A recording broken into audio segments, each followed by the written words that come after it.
calling this meeting to order.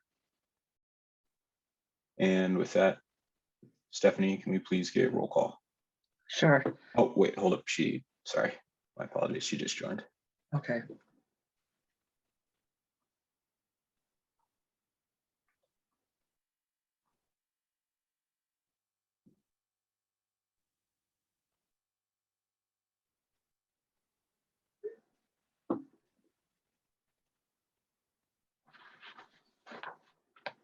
There we are. All right. And yeah, can we please get a roll call? Okay. Commissioner Ali, Present. Commissioner Daniel, Present. Commissioner Dillard, Present. Commissioner Gatua,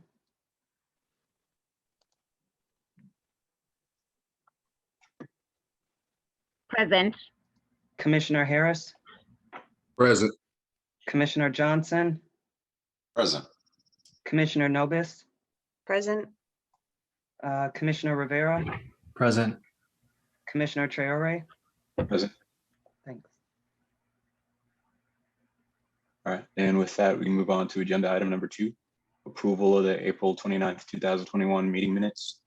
Before we do any motions on this, does anyone have any questions on the meeting minutes of April 29th or any changes they'd like to make?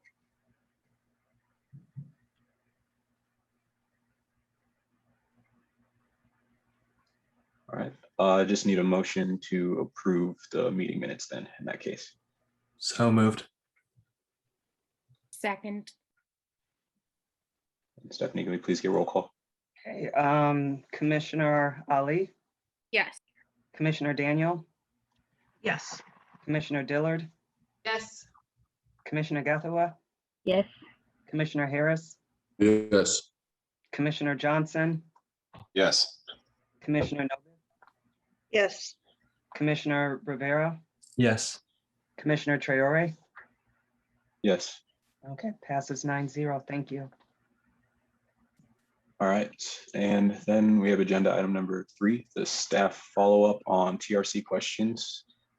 Yeah, so at the last meeting, there were some questions that I said that I would do follow-up and report back to the entire commission. So one of the first things that was asked at the last meeting was who could testify. And so based upon conversations with the city attorney, anybody who voluntarily wishes to testify or to give testimony or to be a part of your proceedings could do that regardless of age. Of course, the TRC does not have the ability to compel anyone to participate, so it's on a volunteer basis. The TRC also does not have the ability to make anything confidential. So anything that somebody reported, talked about, or spoke on would be considered a public record. There was also a question on where the information would be stored. And so the information would be stored on the city website. That would include any written documents, audio, video. Currently, the plan is to just archive or to place all of that information on the TRC's link on the city's website. However, depending on how filled up that gets, it may be a link that is available on the TRC's link that then links somebody to the actual documents. In terms of any assistance that you need that you feel that current city staff cannot fulfill, I think last time you had mentioned the possibility of AmeriCorps or interns. That is something that would go in the budget request to the city council. Whether they were AmeriCorps or whether they were interns, they would be overseen by the Office of Equity and Human Rights. So we would supervise them on a day-to-day basis. But if you had specific projects that you thought that an intern or an AmeriCorps would be beneficial on when we advertised or wrote those job descriptions, we would include that in the duties of that particular person. In terms of the TRC, it was asked or mentioned whether the TRC could be paid for their service. So again, that would be something that would be part of the budget submission or proposal that you provide to the city council. My understanding from the city attorney is that it would be considered more of a stipend versus a paycheck, as if you were city employees. It would be more of a stipend. And so you would just need to decide as a group kind of what you feel that stipend should look like, whether it should be per meeting or kind of how you want to determine what should be allocated for that in your request to the city council. In terms of the ability of transit to assist with getting members of the community to TRC events, the transit department would have limited flexibility just because they have routes that are scheduled that they are fulfilled to meet requirements. And so the best plan in moving forward in terms of making sure that your meetings or your programs or events are accessible is to make sure that they are on a city bus route. The city also has a certain amount of vans that we could use city staff that could supplement and assist people who may need a ride home to a TRC event, program, or meeting. There was also mention of social media. So again, social media, because this is a case of first impression, I don't believe any other board or commission has social media. That would also be something that would need to be requested to the city council. If approved, then you would just have to make sure that it follows the policies and procedures of the city's communications department. It would be a public document. So if there was an unfavorable comment or something that was posted that maybe some of you felt was inaccurate, that particular comment cannot be edited, removed. It would always have to stay there and be archived as part of that social media site. And then finally, childcare. If you are looking for professional assistance in terms of providing childcare at your events, programs, or meetings, again, that should be part of the budget proposal that would go to the city council. Childcare in and of itself implies a professional, I guess in my opinion, it assumes that the person has some type of certification or professional pedigree in providing childcare. If you're looking at volunteers, then that's probably a little different. But I think by using the word childcare, there's a certain assumption to the public that the person who would be watching children would be certified or have some professional pedigree to watch children. So I think I have hit everything, but if anybody has any follow-up questions for me, I'm certainly available to answer those at this time.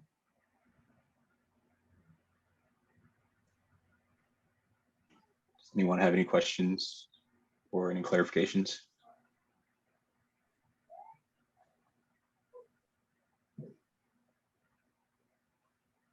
Okay. In that case, Actually, sorry, I do have a clarification question. Let's say in a circumstance where we invited folks from the public to come into any of our subcommittee meetings where we don't have a quorum of commissioners, and a member of the public did want to say something in confidence there, could we possibly sort of make mention and report to the commission that a member of the public in a subcommittee meeting had said something to the effect of ... without breaking their confidentiality? I don't think so. What the subcommittee is it allows commissioners to meet to handle commission business without having to call a full meeting. It does not shield, a subcommittee doesn't shield the commission from the duty of open meetings and public records. And so any documentation, notes, text, emails that were a result of that meeting would still be public record. And so there would still be no confidentiality to somebody who spoke at a subcommittee. Does that make sense? Okay. I guess the discrepancy is like someone speaking at a subcommittee meeting versus what's written documentation. Well, I guess if it's not memorialized, then there wouldn't be a public record. But if somebody is taking notes on what somebody said, I mean, anything that would be a part of that subcommittee would still be subject to public records. Okay, thank you.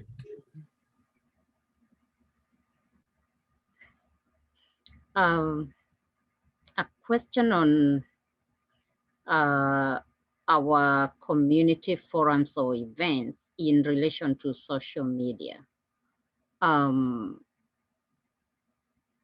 So in addition to using communicating through you, communicating the events, can we also communicate through our own communication systems, including social media? Yeah, so you're saying, for example, if you had a Facebook page and you wanted to share an upcoming open Yeah. forum, or yes, you can certainly do that, yes. Okay.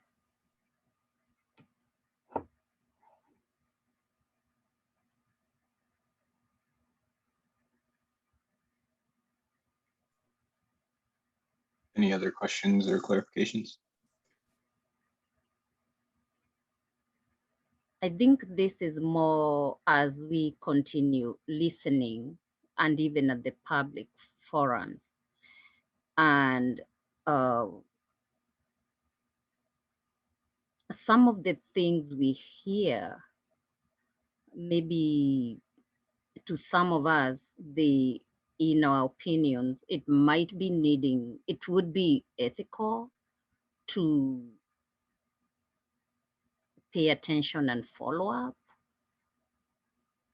I'm wondering, how do we do that?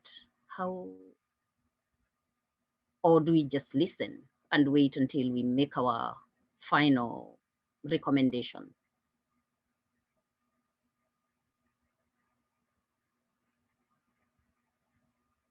I think just from a staff point of view at this time, if you're considering having any conversations, whether it's in a subcommittee or part of the larger group, just making sure that when it's advertised before people participate, that they understand that, you know, there's no confidentiality and that it's subject to public records, so that everybody understands what they're participating in before they actually speak or talk about an experience that they want to share with the TRC.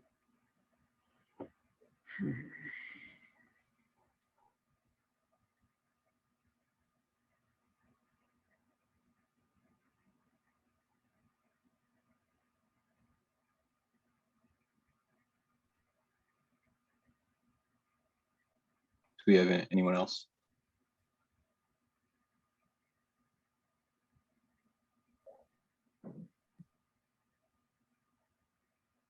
All right, in that case, we will move on to agenda item number 4, public comment of items not on the agenda.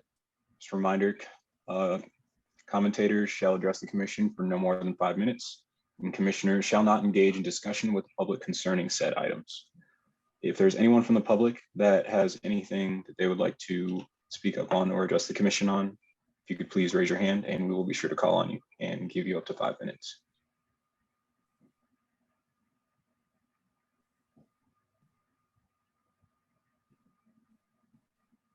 All right, so we have Annie Tucker.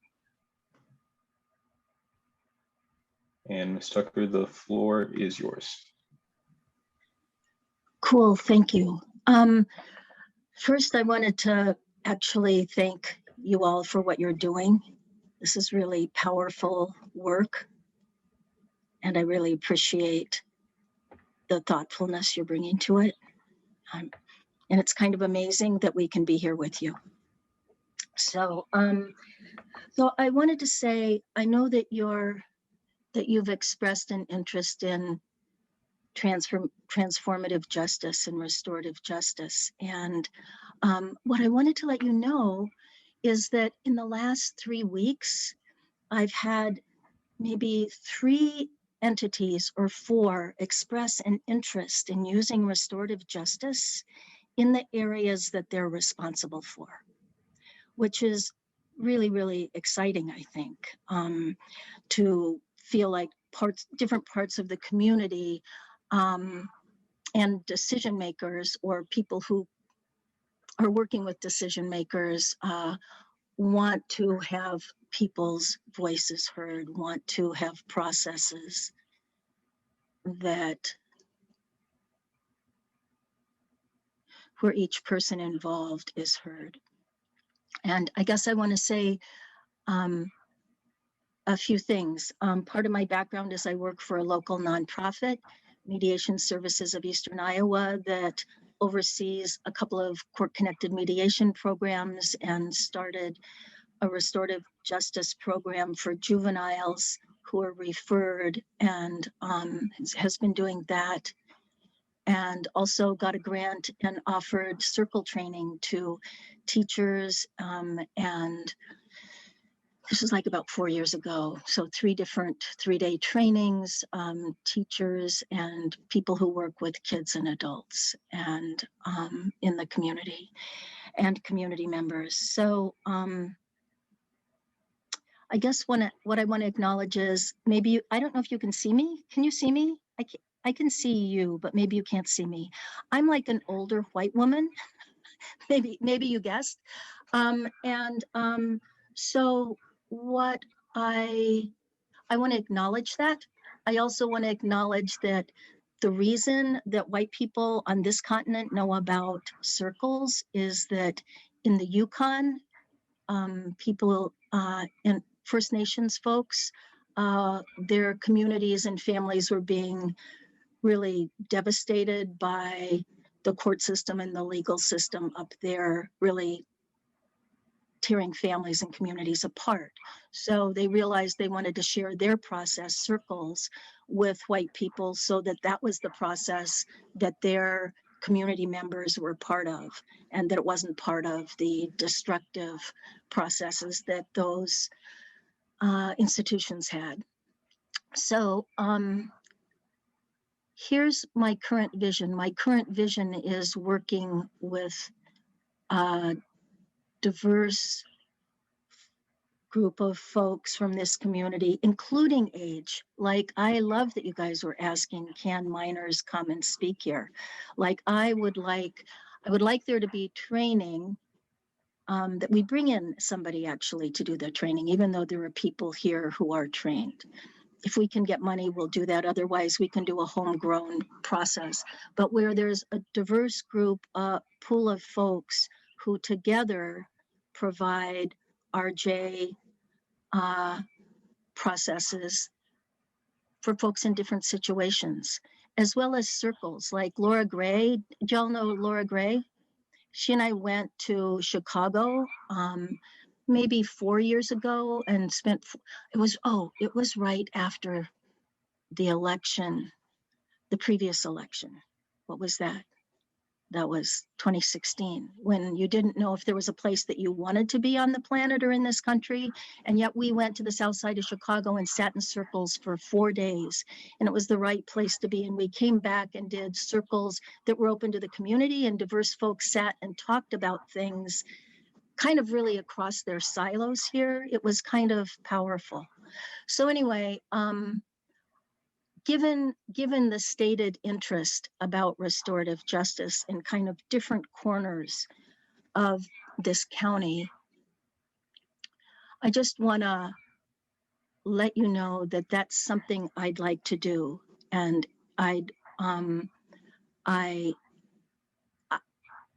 more accurately, I'd like to be part of and help make happen, and have it be informed by a variety of folks in the community. Like, it's not my vision. It should really organically come from all of us, because this could make a difference in lives. It could make a difference in how this community feels and operates, let alone how the institutions operate and how different professionals see their roles, as well as how people feel connection. What I realized, the premise of, I'm almost done, right? I didn't check my phone. I'm going to let you continue. What you're saying, I feel like, is important. So just, you can continue. Please continue. Okay, but thank you. Sorry for not paying attention, and I'll wrap it up. Here's the deal. Here's 2 deals. Restorative justice. My understanding is that Indigenous communities said, when somebody causes harm, the answer is not to send them away. The answer is for them to know that they matter, they are here, and then we need to talk, and they need to be part of the conversation about, hearing and saying what happened, hearing and saying how they were affected, being part of resolving and fixing what happened. Okay. But what I realized in working with the young people was that, and so it's like restores them to the community, right? Restorative justice. But what I noticed was the young people that I was working with didn't seem to already have felt like they were part of the community and needed to be restored to it. They didn't feel part of it. They didn't already or at one time feel part of it. So that's something that circles can work on, because everyone feels connected.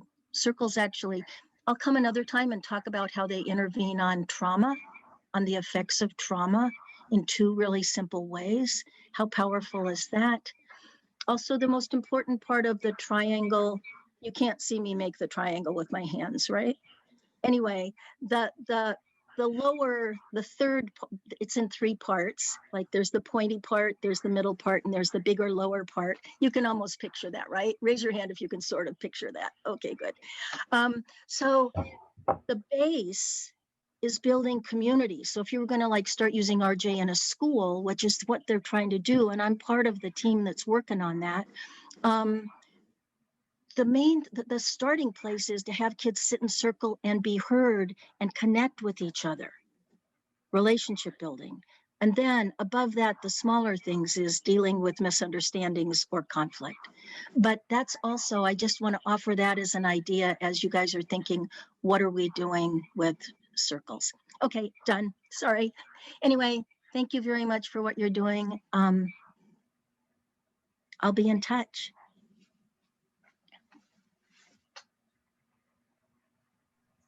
Thank you. Do we have anyone else from the community that would like to address the commission? You now have your chance to raise your hand and we will give you your time.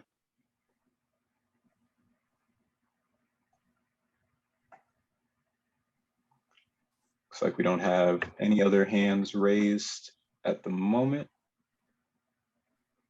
All right, we'll move on to agenda item number 5, update on land and labor acknowledgement. We'll hand the floor to Commissioners Sakalis and Kevo. I don't have any updates to provide. I haven't gotten a chance to touch base with Sakawis before this meeting. I have a quick update. I finally did hear back from Lance Foster. I had missed an email from him actually, so it's actually my fault that I didn't see it. But I resent it to him, and hopefully we can hear back very soon about his thoughts on it. And once we get that, that will be great. And I think I really appreciate the work that Kevo put into it, or Commissioner Rivera, excuse me, put into it, and the changes that reflect some of the thoughts that I had at the last meeting. And so I should have something sent out to the group very soon. Appreciate that warm handoff, the baton of the acknowledgement. So I'm glad to hear that it's making progress. So thank you so much for following up on that.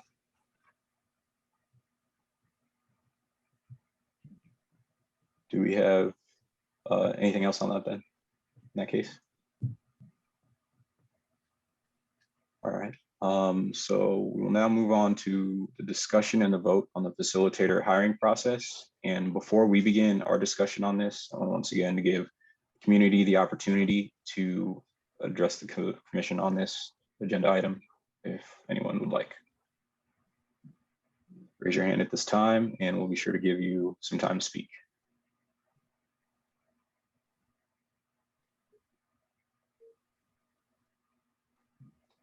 All right, so we can now move on to our discussion and vote on the facilitator hiring process. So I know that Commissioners Ali and Daniel have been working on this most, so I'll just hand the floor over to them too. So really quick before Daphne presents her findings, I wanted to make a vote on how to do this just because when the TRC originally started, there was no really concrete or clear discussion on how we were going to go about this. People just put up names and then we voted. So Steph has talked about, and feel free to interject whenever, Stephanie. It's an RPF process, which to my understanding is just like a job application. Yeah. A request for proposals would be where the TRC basically comes up with what I would say is the equivalent of a job description. I mean, what you're looking for in a facilitator, what skills you want them to have, what experience you may want them to have. And so working with staff, both in the Office of Equity and Human Rights and with the purchasing department to come up with the RFP that states what you're looking for in a candidate, their qualifications, their skills, background, what they can bring to the table. Getting that formatted, and having said that, being that you only meet every other week, it would probably be something that would take a few meetings to get shared agreement on in terms of what you're looking for in terms of the job description or the facilitator description. But once you have that agreed upon, then we would put it out there to basically the community, the state, the region, the country, and solicit folks who feel that they meet that skill level to submit proposals to the Truth and Reconciliation Commission. Once you get those proposals back, you as a group would need to go through and have some type of rubric or some way to evaluate or score each potential proposal that you receive. And then based upon that, coming up with a candidate or a slate of candidates that you want to interview or have a conversation with to get to know more, or to have more in-depth conversations about what work they could assist the TRC with, and you making very clear what your specifications are.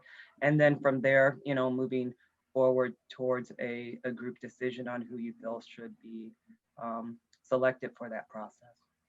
So all in all, I mean, you're probably looking at 2 months just between getting the proposal, in a manner that everybody agrees with. And then to be fair and to get the best outreach, you're probably looking at another at least 3.5, maybe 4 weeks to advertise it and get it out there and allow people to apply and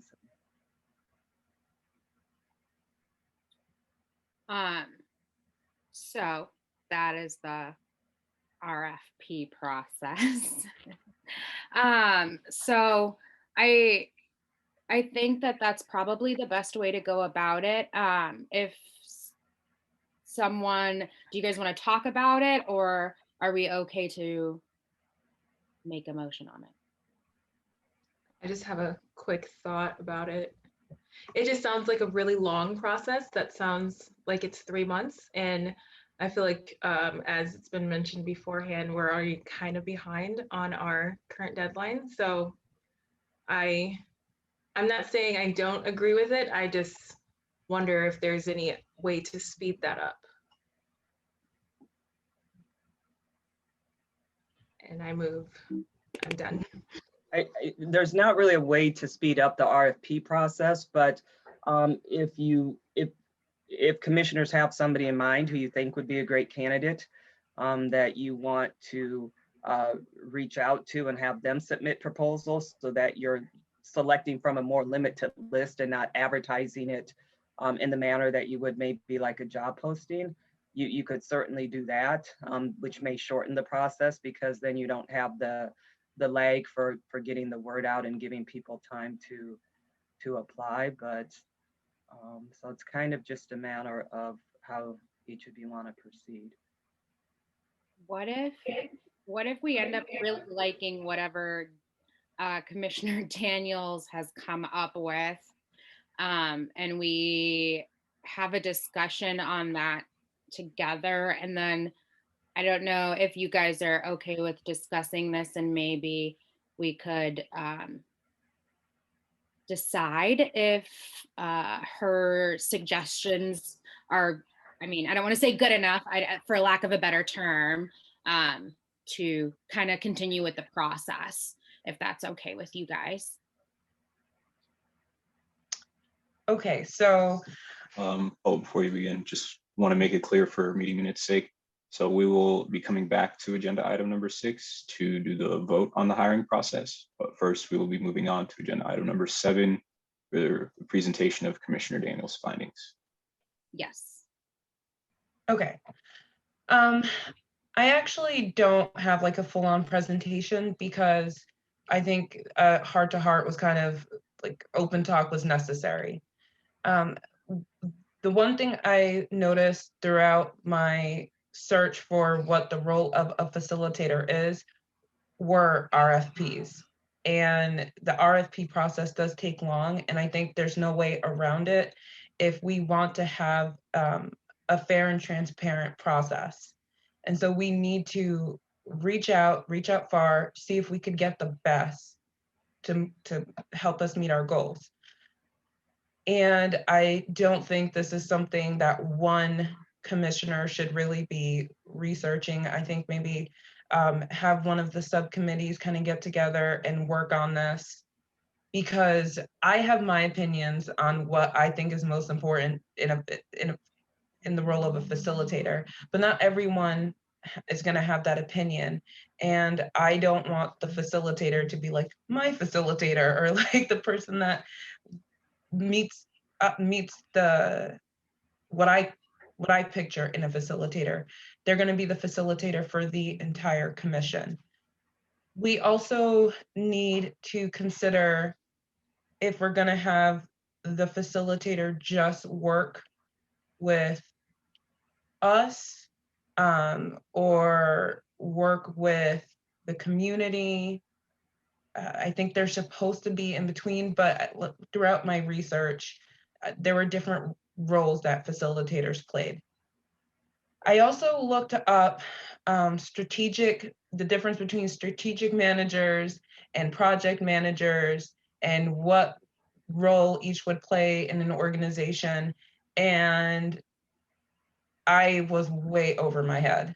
I think that's definitely something for our chair and co-chair to kind of look into, because there's strategic managers, project managers, program managers, strategic project managers, and they all have very nuanced differences. And depending on what our goal is in having a project manager or any type of blank manager will determine what we're looking for. And so if we as a commission are looking for someone to help us in our meeting our long-term goals, which means beyond the report, if we want this to turn into something that's more longer lasting, I think that could be where a strategic manager would be helpful. If we are looking for someone to help us with this like just getting to the point where we can submit the report to city council, then I think a project manager, that's more the role of a project manager. But really, I cannot make that call because I don't really know how our leadership sees us moving forward. And once again, I think this might be something where more than just one person looks into this. What I have determined is that these two hires are probably going to be two of the most important things we get done in the next couple of months. And so I call on all of you to kind of provide your input. Thank you. I yield. Thank you. In that case, we'll be moving back up to agenda item number 6 for just more of a discussion. And Amel, I'll let you begin. Oh yeah, sorry. So one of the things that Commissioner Daniel has said towards the end was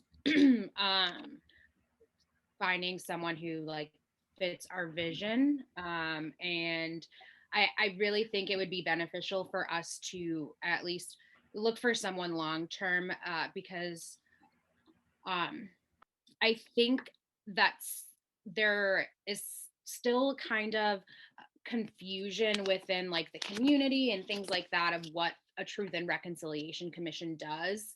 And I think that I don't want to forget about the part where we're documenting these truths and keeping them in a place where people can see and or read or whatever that may be, like I think a show or a play or all of that stuff. But I don't remember who said this during one of the subcommittee meetings. Someone said like legacy kind of change or something like that, like something that people will, they'll say Iowa City, oh, they had that really powerful documentary where all those African Americans, indigenous folks, and they spoke about their experiences living in that city. So I think it would be really beneficial to look for someone with strategic planning for a long-term goal, because I think that's a better bang for our buck, if that, for lack of a better term. So yeah, I'm going to yield to the floor with that and let you guys chat about it. Yeah, and I do have information that I gathered during my research. It's just so much that it would probably take up the whole meeting just trying to explain the difference between all these different types of managers. And then there was also the difference between a facilitator and a coordinator that I think I won't want to go down that road, just because we know what it says in the resolution. So I can share that with everyone, what my findings are, if that'll be helpful after the meeting. Thank you. In terms of input on the process, I just know one thing I'm wary of as well is the person we're bringing in. If it's going to also be long-term, we also want to ensure that they are willing to be committed to living in the area. It can't be something, at least I think that it can't be something where they'd be just living here for part of the time and just moving around otherwise, because we'll need to actually be integrated into the community to be able to connect with people. And also, we'll probably have to clarify with the city as well if any hires that we recommend or make are just for the duration of the commission, or if we're allowed to write in to our actual budget recommendation that that position would extend after the commission ends. And for whatever reason, if they don't allow that, then that would have to be an explicit recommendation that we would have to make in our final report. Oh yeah, go ahead. Yeah, Commissioner Dana. Oh, yeah, I thought you were going to okay. say something. So are we talking about the facilitator? Just to clarify. No, just that more like the strategic planner role. If we're going to look into having something like that as well, like any hires, we also just need to ensure that that wouldn't be something that have to be a final recommendation that the position is extended, rather than if we can just write it in operational budget at this time that we would like the position to extend past the commission X amount of time, because it affects future city budgets as well. So you would have to put that as a recommendation, because whether they're a facilitator or strategic planner, that's a little different, because per the resolution, they work for the TRC. And so they're not city staff. And so their duration, in fact, would end when I think it's 2/3 of you feel like they're no longer needed. So that would be true whether it's a facilitator, a strategic planner, or a coordinator, or some of the other variations that Commissioner Daniel has mentioned tonight. So.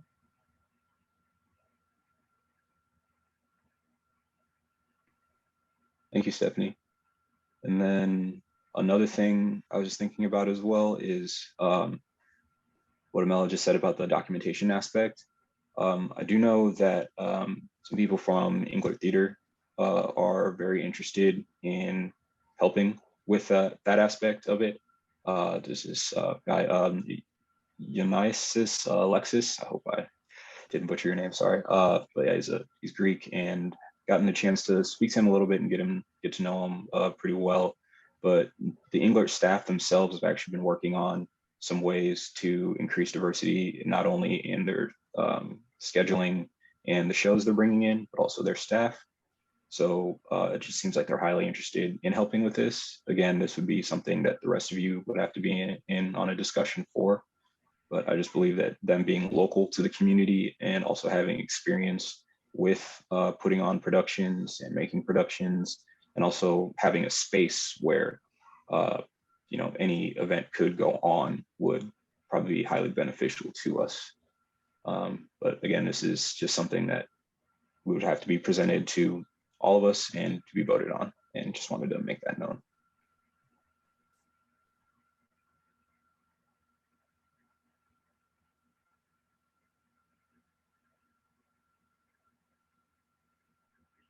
Going back to the facilitator position, I am more familiar with facilitators who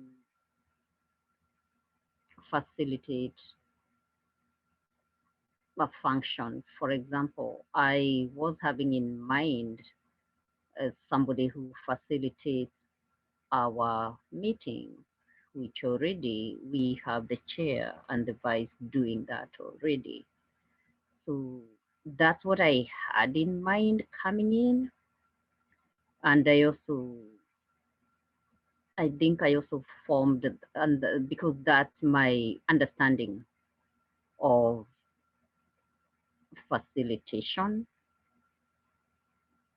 and also, I guess also the kind of facilitation trained and I train on, and Kevo in this Commissioner Rivera, I'm thinking in terms of facilitating groups. So usually that's what I'm used to. Of course, there's also what goes on backstage to prepare what the facilitator is doing in preparation for facilitating. So, but from the discussions we've been having, this position, it seems to be wider than that.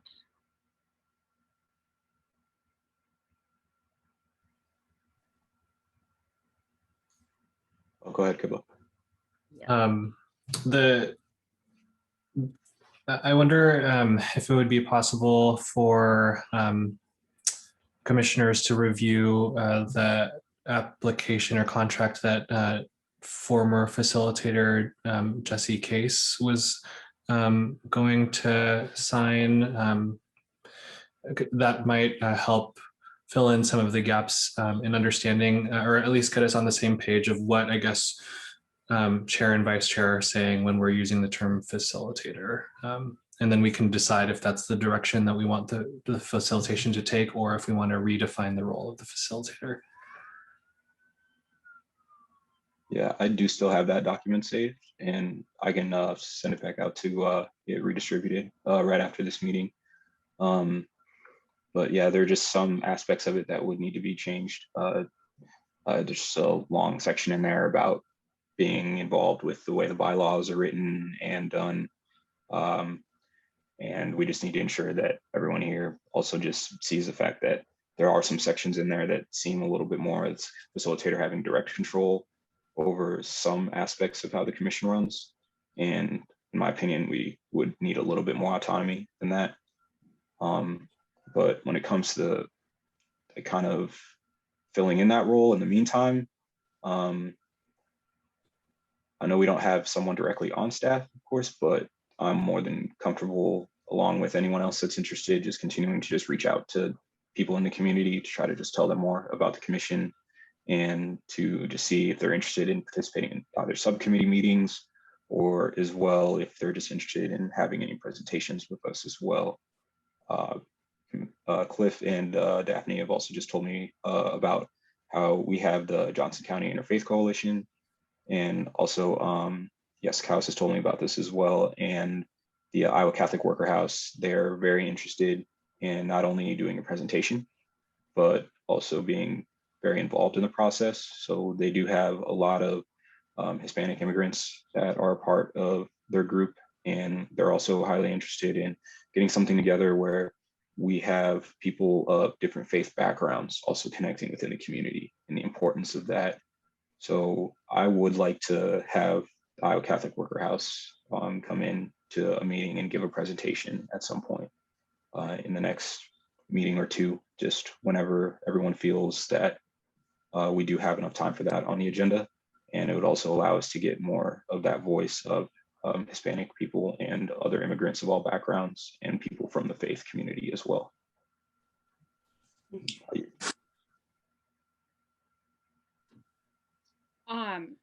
To get back kind of to the job description and facilitator thing, I just wanted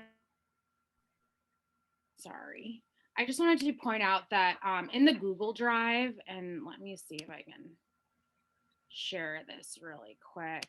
I put in this document, there's this document, it says job descriptions for future hires related to the TRC. I had just put this down because I'm just a person that likes to jot down stuff as I think about it. So this was where I had my first thoughts after Steph, Daphne, and I had talked kind of. And so I don't know if anyone has looked through this, and I'm not saying that all of these points are going to be specific to the, strategic planner or facilitator or anything like that. But if you do have any ideas for job descriptions or things like that, this would be a good place, I think, for all of us to gather our thoughts. Just wanted to put that out there just because there was a couple of them that I took from the former facilitators document, but yeah. I ask a clarification question, Vice Chair? Yeah, what's up? This is Commissioner Rivera. So we've talked about like future hires within the Office of Equity and Human Rights. We've talked about a facilitator, and then Commissioner Daniel also mentioned like the strategic planner or the project manager. Are we thinking about all of those as separate roles? Or are we thinking that there is overlap, or that one person can serve multiple roles? I think I'm getting a little bit lost when there's multiple people that we could potentially be hiring, I guess, now, and I don't know who we're talking about at any given time. So I'm going to clarify from my understanding.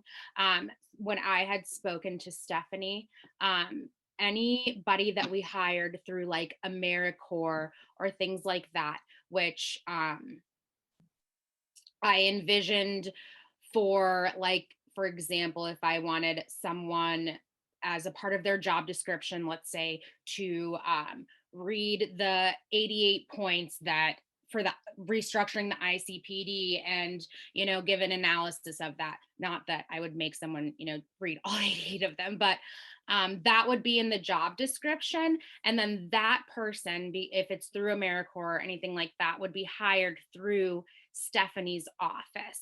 And it would be if any interns or things like that, because they would have to report directly to Stephanie, and in their job description is where we would put specific things we wanted them to do for the TRC.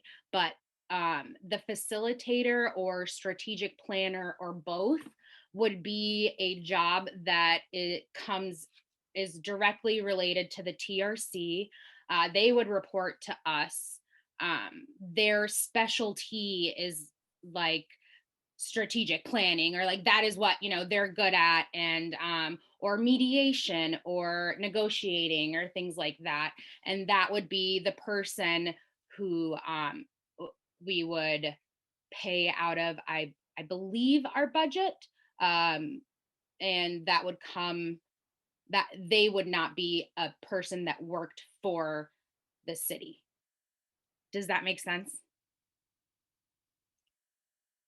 So what you're kind of describing in those two examples, I know that there might be more kind of roles for that former position that you were describing, but what you're kind of describing was like a research intern or something where we can task this individual under the Office of Equity and Human Rights to go and research documents as it relates as things that sort of could benefit and educate our commission on with topics related to restorative justice, transitional justice, policy, things like that. And then, that can be their job to look into all of those things and then come to our commission meetings and educate us, or come to our subcommittee meetings and educate us on those things.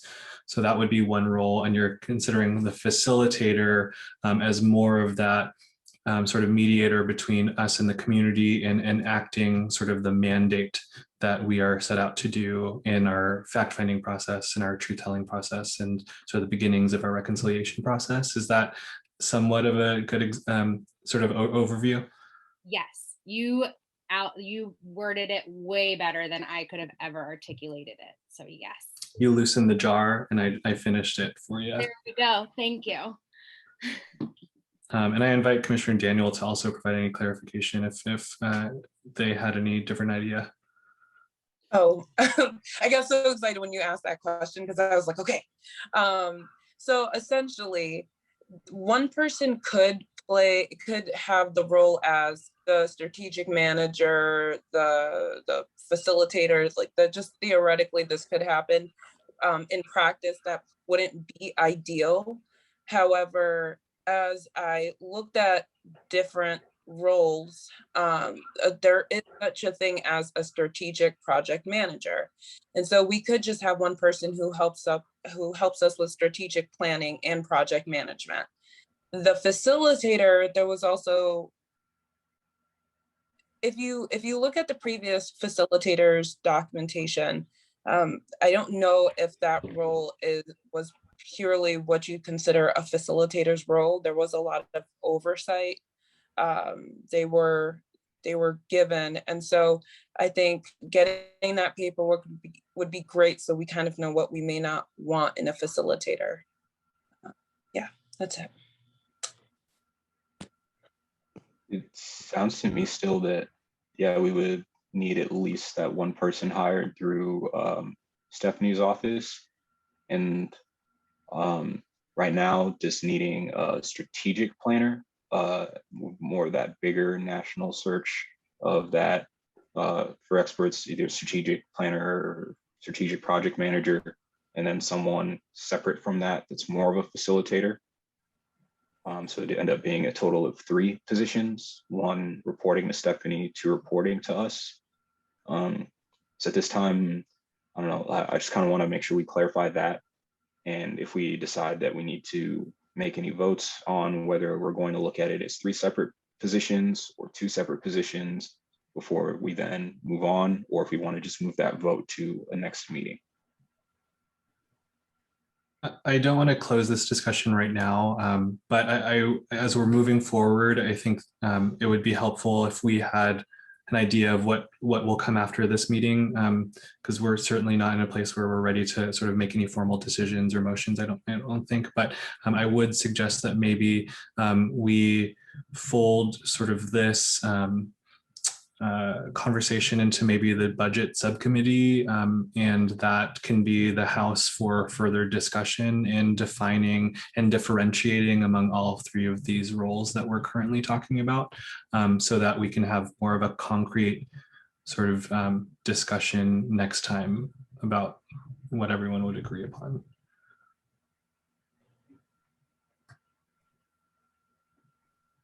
But I welcome rebuttals to that suggestion.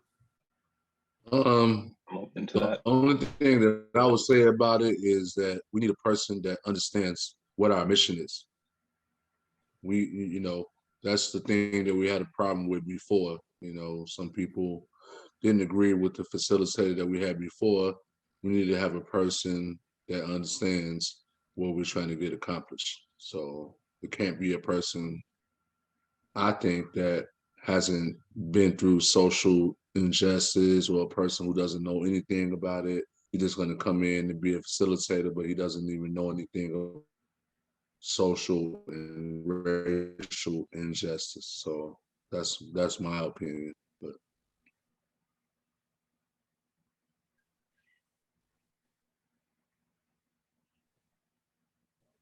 And Steph, can I ask for clarification purposes?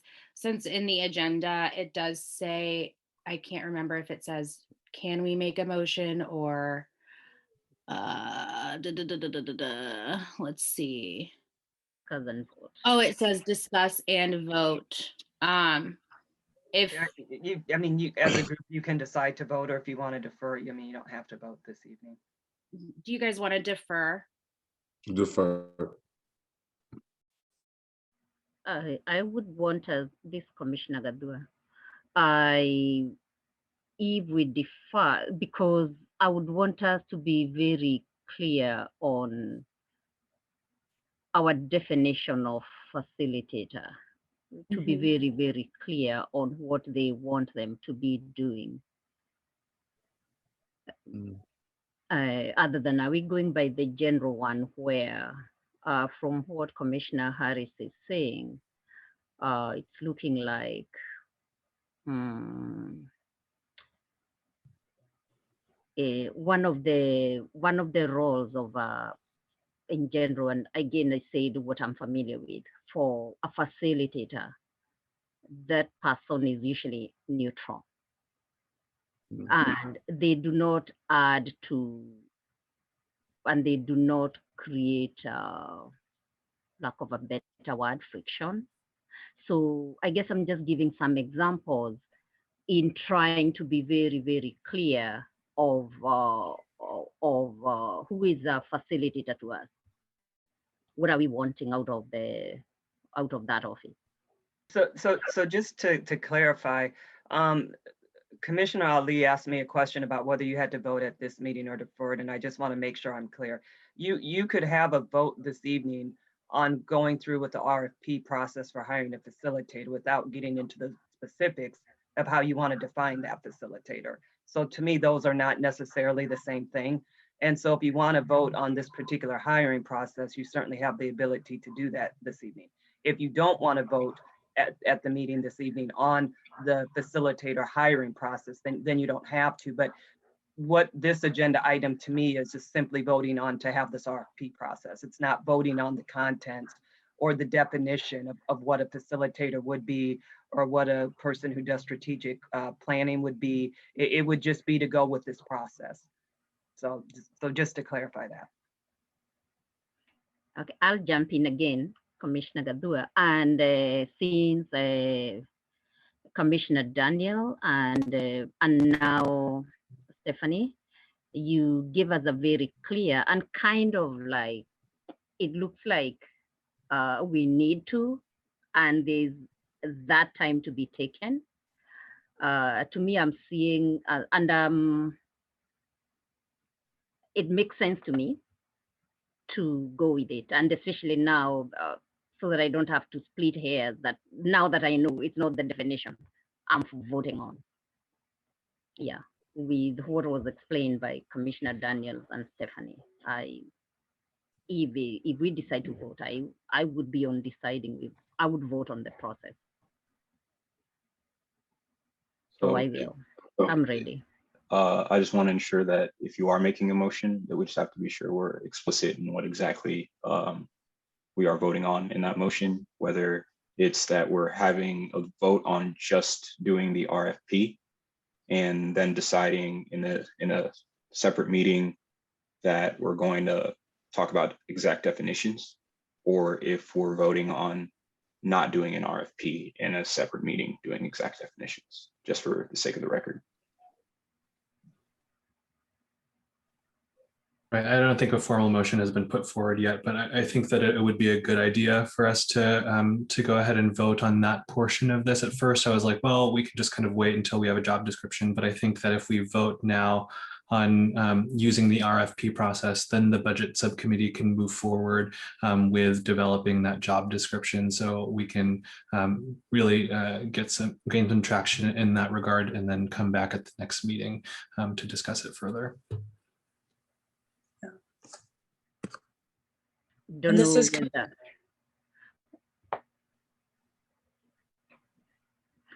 Oh, I just wanted to ask whether, I don't know whether Commissioner Rivera was putting forward a motion. He wasn't. Oh, No, he okay. wasn't.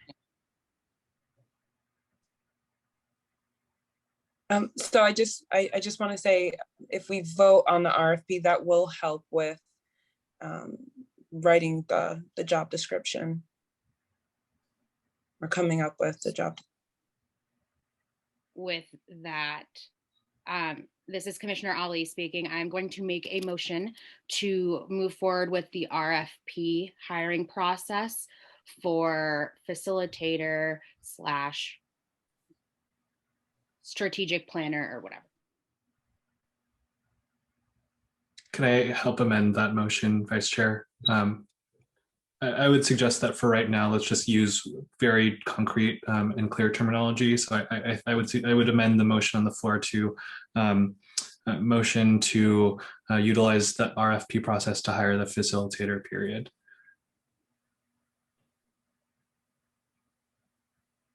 Because we don't know yet what, if we're dividing the facilitator role into project manager or what have you. Yeah.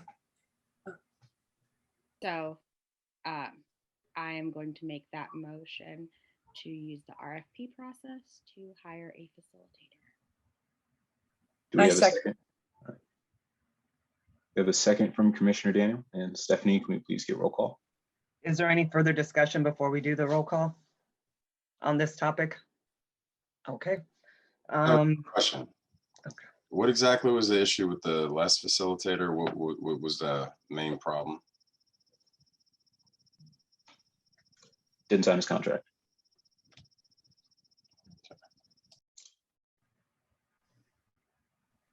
But other than that, all I can say is there's some friction with just the actual process of the interview, and just some former members didn't really approve of them very much.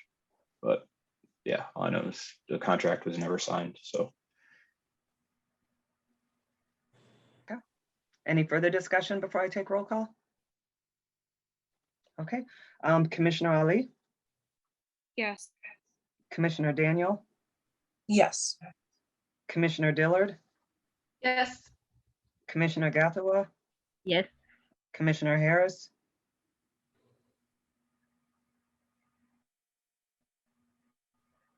Commissioner Harris. No, You're voting no? Okay. no, Commissioner Johnson, I'm gonna have to go with no too, because I'm not completely there yet. Let's- Commissioner no. Sakawas, Yes. Commissioner Rivera, Yes. Commissioner Traore. Yes. Okay, so I have the motion passing 7-2. Who currently comprises the budget committee, subcommittee? Myself and Commissioner Daniel. However, I'm on it as well. and Amel as well. But one thing I do want to make clear with that is, as long as there are no more than 4 individuals in any of those subcommittee meetings, then we are welcome to have another person in there. But as well, if there are other subcommittees where people want to be a part of the conversation, any of us are also welcome to join in those and just talk to you a little bit more about what you would like to see. But one thing I would like to suggest as well is that if there are some things that each commissioner would like to have in the job description or have concrete in the person that we're looking for, if you could also just please send that in an email directly to Stephanie so that we do have that available, because that would also really help the process. We want to ensure that everyone actually gets some kind of say in that. And I'll, tomorrow morning, I'll reach out to purchasing to get some examples from like climate action and Parks and Rec in terms of some of the RFPs that they've put out, just so you can kind of get an idea of what they look like. So.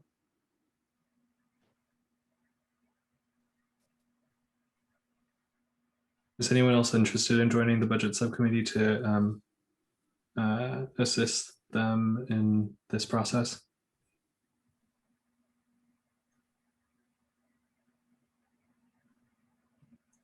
If not, I'd be happy to join, at least for this time period. Be glad to have you.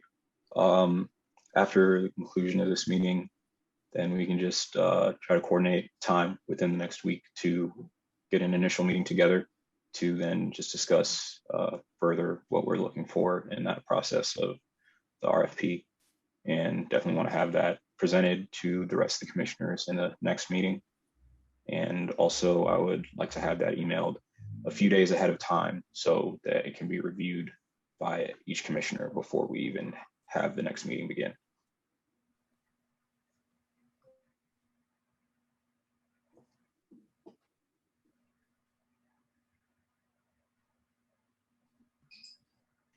All right, and in that case, we are now on to agenda number 8, review and approve bylaws.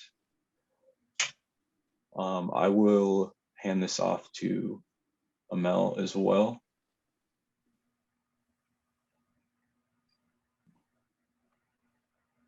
All right, so would it be helpful for you guys if I read this all?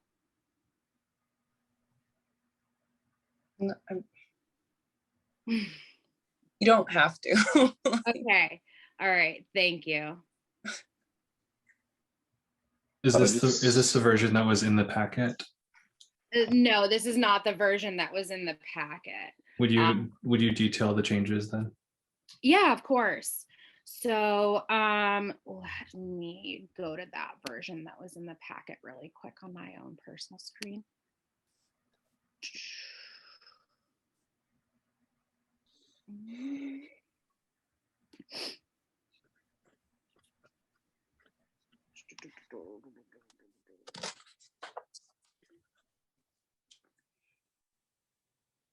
Okay, so in the version that is in the packet, it has the first 7 items on it are actually from the mandate, and the first item is from the mandate, sorry. And then the other ones we are kind of compiled from a few different other commissions that Steph had sent me their bylaws. I just wanted to kind of keep it really, really simple because we didn't discuss bylaws initially at all. There was a part in the packet that had said, for motions, there's a highlighted part that said staff may keep track. I removed that part because Steph is going to be keeping track of the minutes as our staff. It didn't, and she keeps track of all of that stuff. There's a part that says include a section on limitation of authority. So I hadn't wanted that part to be in it just because there was, just because I didn't feel like there was a concrete idea from like a concrete understanding yet from like everyone on what kind of our end goal was. And there was a section that had spoken about when we're at getting the truth telling part. And I just kind of removed that part because to my knowledge, not yet do we plan to have people telling their truths during our public meetings. And that was actually going to be one of the things while I went through this was to ask if you guys thought that it was necessary to have bylaws for public meetings when like we're at a place where we're receiving testimonies from people. From my understanding, from what Steph said, that if 9 of us are there during this process, we have to treat it kind of how we treat the public comment section, which we would not be allowed to respond or comment to anyone that is telling their truths or giving a testimony.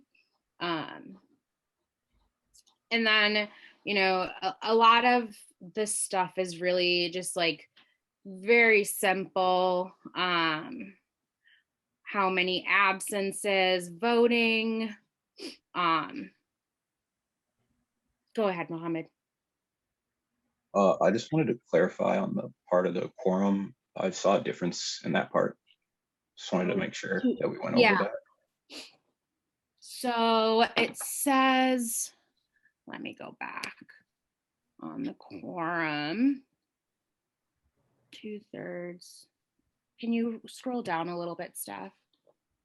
So yeah, the other one says 2/3 of the 9-member commission shall constitute a quorum at any meeting. And 5 is our quorum, not 6. So that is why I changed it from the one that we have.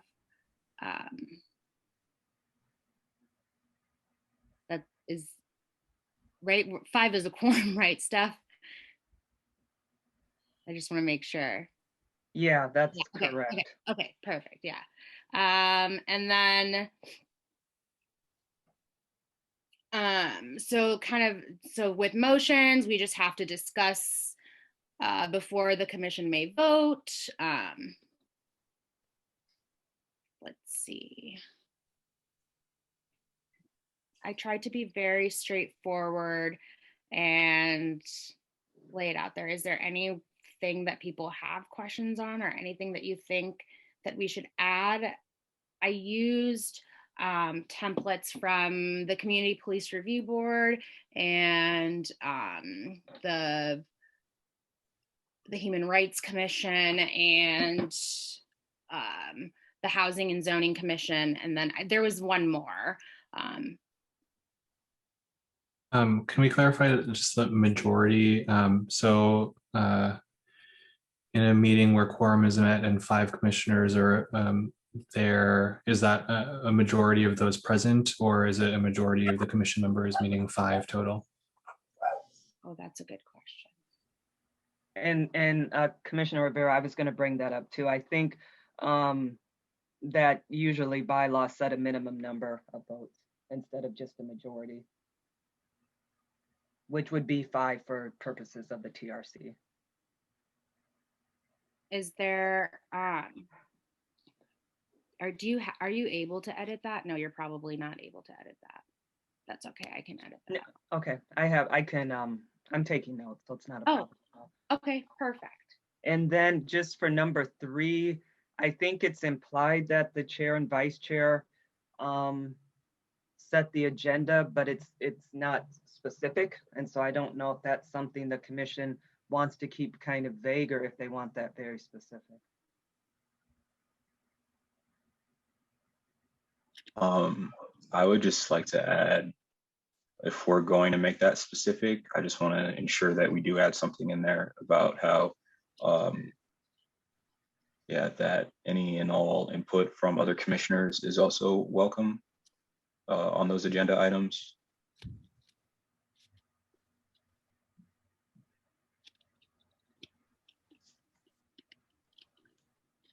And that the reason in writing for the request for an item to the agenda is denied should be supplied at least 24 hours prior to the meeting as well, in case the person, the rest of what I'm saying after the 24 hours isn't material to being in there, but basically just in case the person would like to have that also as an extra attachment.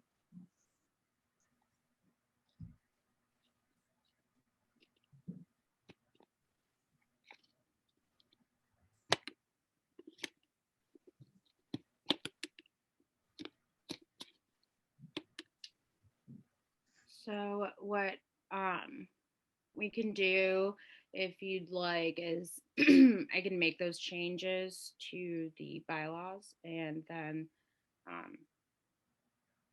we can go over it again at the next meeting, or then vote if we want to send it off to City Council for approval. you also have the option of voting on it this evening and just accepting the amendments or the edits. So it's Okay. up to, yeah. The last thing I just want to make sure that we do say for the record and clarify is that you had mentioned about the process of the truth telling and that we don't have bylaws for that yet, but just want everyone to note that at the bottom, we do have that amendments to bylaws are possible and that we just need a majority vote of the commission, and that is at least 5 members, and that those proposed amendments must be sent to staff to forward to all members of the commission and or add to the following meeting agenda. So if there are changes that need to be made, or if we decide that something in here is, cumbersome to the process, we do have the opportunity to change that.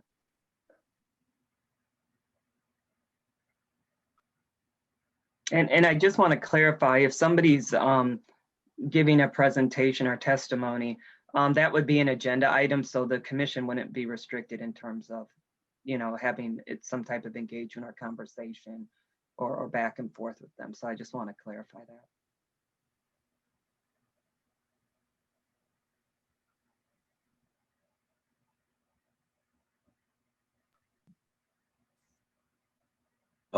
Do any members of the commission have any comments they'd like to make on the bylaws, or any decisions on whether we'd like to vote with the current amendments made, or if we would like to push the adoption to the next meeting? I would want to suggest that we vote with those amendments that were made in today's meeting. This is Commissioner Gadua for purposes of record.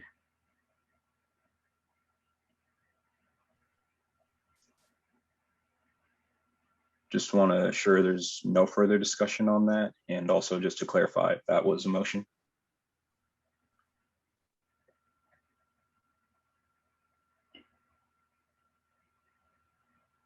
Commissioner Gothel, I just wanted to clarify. You look like you're wanting to say something. Right.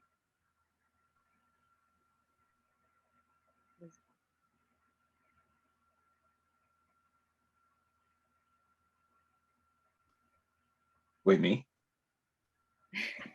I think it just froze, sorry, with someone's hand up, and it looked like someone was raising their hand. I apologize. Sorry. Was that a motion? I didn't know if that was a motion or not. Because you started the sentence off with, I would like to make a suggestion. So I don't know. You said, Are you asking me? Yeah, I'm asking, yeah, if that was I think even if I put it as a suggestion, that I'm making the motion to vote on the bylaws with the amendments that were made or during this meeting. I mean, yeah.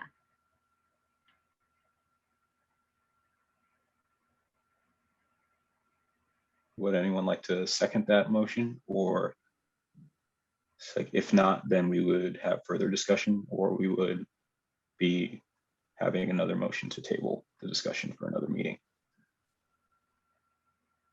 I second the motion.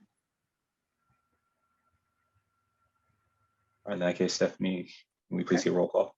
Sure. And no further discussion on this? Okay. Commissioner Ali? Yes. Commissioner Daniel? Yes. Commissioner Dillard? Yes. Commissioner Gathua? Yes. Commissioner Harris? Yes. Commissioner Johnson? Yes. Commissioner Sakawas? Yes. Commissioner Rivera? Yes. And Commissioner Traore? Yes. Okay, passes 9-0. Thank you. We do now have agenda number 9, which is staff and commission announcements. Do any members of the commission have any announcements to make? I did have someone bring up to me about an event or some correspondence that we possibly had from the public.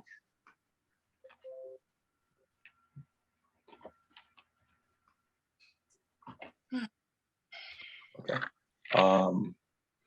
We did get some correspondence from the public that I'd like to share. So this is from, it's entitled Letter to Johnson County Governments. It was written on May 4th, 2021. It's Dear Johnson County Board of Supervisors, Chair Pat Hayden, Iowa City Mayor Bruce Teague, and all Johnson County, Iowa City and county municipal elected officials.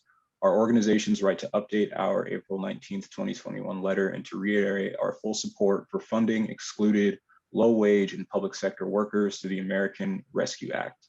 A $54 million excluded workers fund will provide parity with what all others are able to access in federal stimulus and unemployment benefits. Together, we can begin the long process of transforming our housing, transportation, land use, and farming systems to put frontline, I'll actually just share this as well, to put frontline workers, and BIPOC people first. Excluded workers are defined as undocumented immigrants, previously incarcerated people, cash economy workers, the permanently unemployed, and all those who have been left behind by society before and during the pandemic. In addition to the $54 million coming to local Johnson County municipalities for direct relief, the American Rescue Plan Act will also provide millions more in funding for emergency rental and homeowner relief, educational support, nutrition programs, unemployment assistance, homelessness, vaccines, aid to restaurants and businesses, and assistance from the Federal Emergency Management Agency.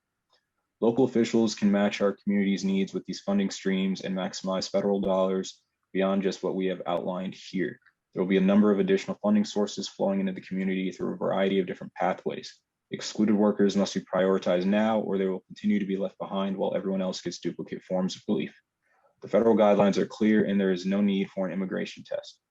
The U.S. Treasury Department has already issued guidance stating the American Rescue Plan funds are to be used to support families, nonprofits, provide premium pay to essential workers, and rebuild critical infrastructure. According to an attached April 26, 2021 memo by the Center on Budget and Policy Priorities, pandemic relief is not a recurring or long-term public benefit and does not require an immigration test. There are several reasons why an immigration test does not apply to funding streams from the American Rescue Plan. Congress is providing the funds to assist the states and localities in addressing the pandemic. Its purpose to benefit the community as a whole. States have the authority to use the funds for many different purposes. Applicable exemptions to an immigration test include short-term emergency disaster relief, community-level assistance required to protect life and safety, and assistance administered by nonprofits. An attached April 21, 2021 report by the same Budget and Policy Center titled 3 Principles for an Anti-Racist, Equitable State Response to COVID-19 and Stronger Recovery calls for targeted aid to those in need and transformative investments in Black, Brown, and Indigenous, immigrant, and low-income communities. To target aid to those in need, the report's authors recommend governments provide premium pay to essential workers making less than $15 an hour, unrestricted cash payments to individuals and families with limited incomes, including immigrants, paid family medical leave, and compensation for workers who fell through the gaps in unemployment insurance coverage, including immigrants. So there is more attached to this as well. However, I just do want to state that this is going to be included in the final agenda that is uploaded for the public to see after this meeting. And I do also want to let everyone know that there is this thing called the People's Town Hall on the American Rescue Plan that will be going on via Zoom on Monday, May 17th from 6 p.m. to 7 p.m. And it will be people from across the state and community in this Facebook group talking about the $54 million emergency funds coming to Johnson County. And the Excluded Workers Coalition is extending the invite, and Iowa Community Climate Action is also a part of this. So there is a Facebook page for this and an event registration link.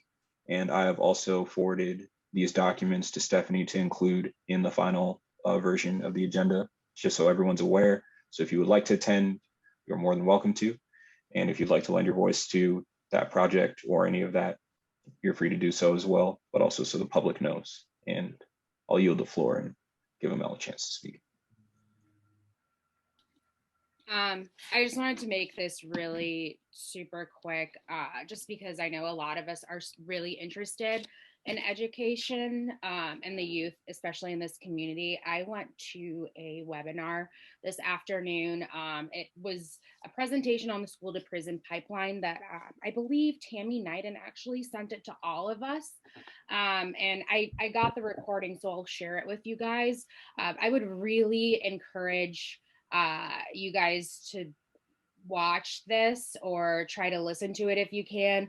There's some really good information that's very specific to the Iowa City Community School District. One of the things that has still stuck with me, and I've sent an email since, is that the Johnson County Attorney's Office is trying to be more involved in intervening when a child has lost many days of school. It's usually the person said it was the last resort, but they also mentioned that Johnson County Attorney's Office wants to be more involved. And if you know anything about the school to prison pipeline, getting an attorney's office involved in that is just horrible. So I just really would encourage you guys to please watch this and share your thoughts. And yeah, it's a really good video, and it was very, very informational.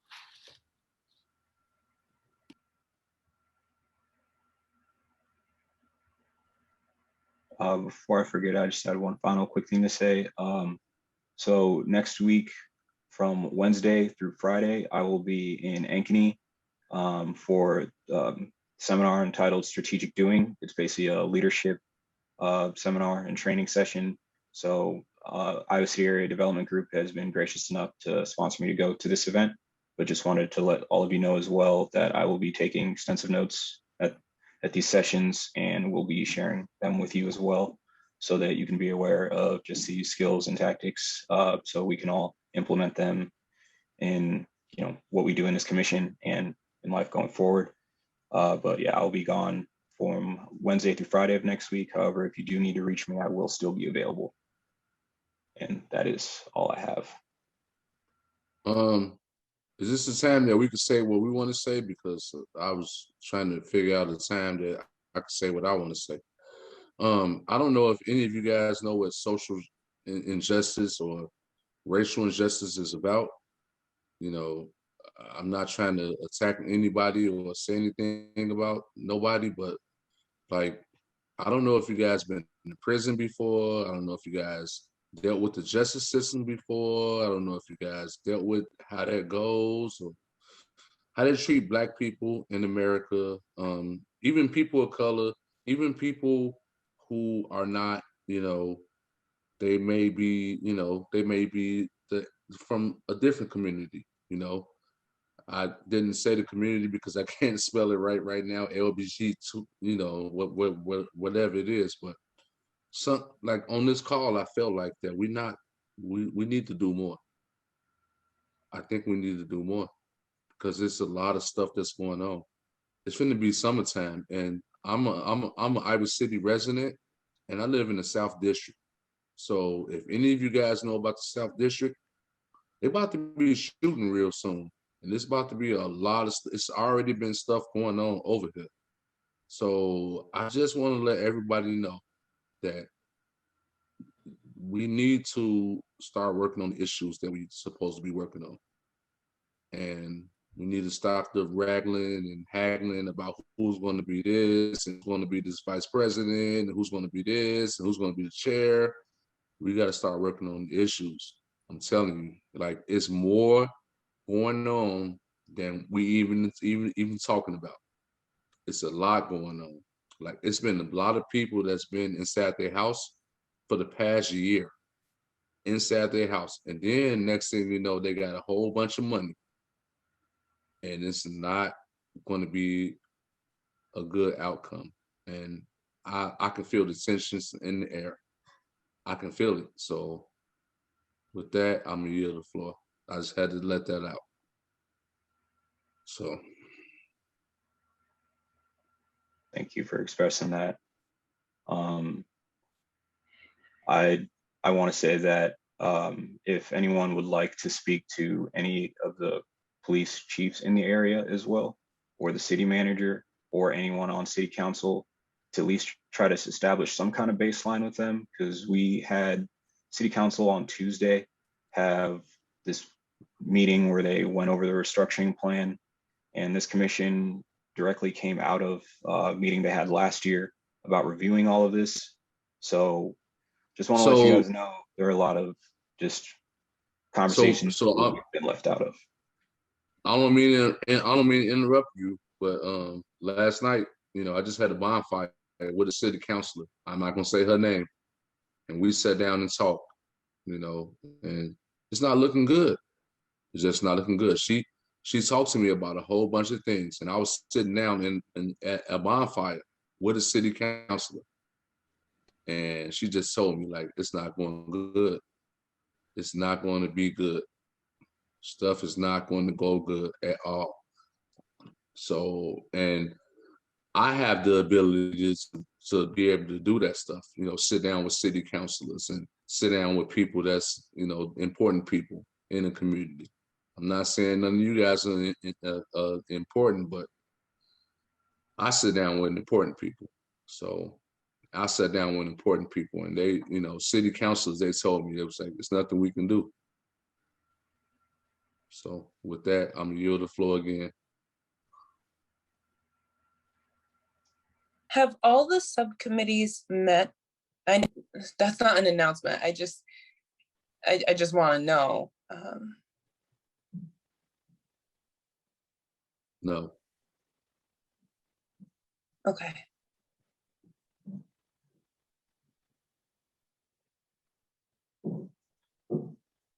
If your subcommittee has not had a chance to meet yet, I would suggest you try to get an initial meeting going within the next week, especially policing subcommittee. There's already, protests and things being planned for this weekend I've already been reading about. And as well, we all know the current laws and things going through the state government. So that's another thing to be wary of. And yeah, just watch out for your community. And as Commissioner Harris has said, there is more that needs to be done. Unfortunately, at this time, I can't talk about some of the things I'm involved in. I'm not trying to cut you off, Muhammad, but I'm telling you, if they go down there processing again, you know what's going to happen. They're going to tear gas them again. Again. It's nothing to stop that. They're going to tear gas them again. That's what I got from everything that I heard about. So, does anyone have any other announcements they'd like to make? I think this call Commissioner Gadua. This is not an announcement forward, but more of a report that on Thursday, May 6th, I attended Truth and Reckoning event at Willis Park, and there were 4 of us there. And we introduced ourselves and we listened. And from what I got is they are listening and acting on what they hear, the inequity or injustices that are going on in Johnson County. And those, they were being shared what already has happened, what they have done in following up on the injustices and going to the necessary offices to seek justice for individuals and other plans.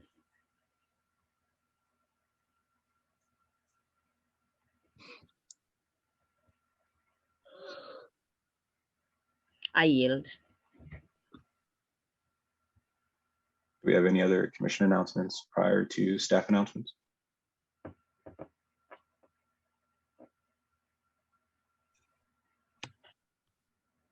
You've covered already what I was kind of wanted to go over a little bit when it came down to the American Rescue Plan. So I just standing by. But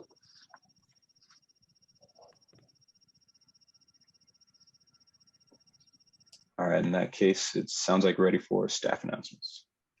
Just adding that I didn't mention the other commissioners' names because I didn't think it's my place to say beyond that there was 4 of us there in the Truth and Reckoning event.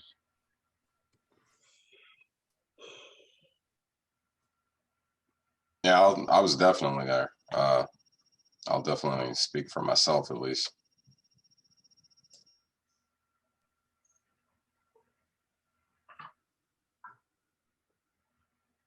And I was there with him. So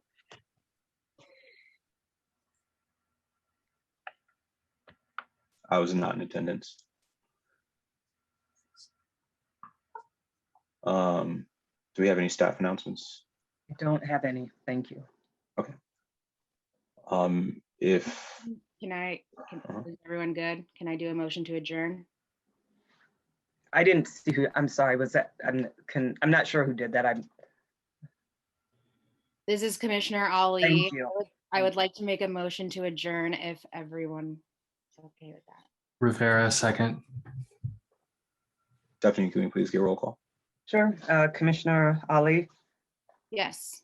Daniel, Yes. Commissioner Dillard, Yes. Commissioner Gathua, Yes. Commissioner Harris, yep. Commissioner Johnson, Yes. Commissioner Sakawis, Yes. Commissioner Rivera, Yes. and Commissioner Traore. Yes. Okay, meeting is adjourned. Thank you, everyone. Thank you. Thanks. Thank you.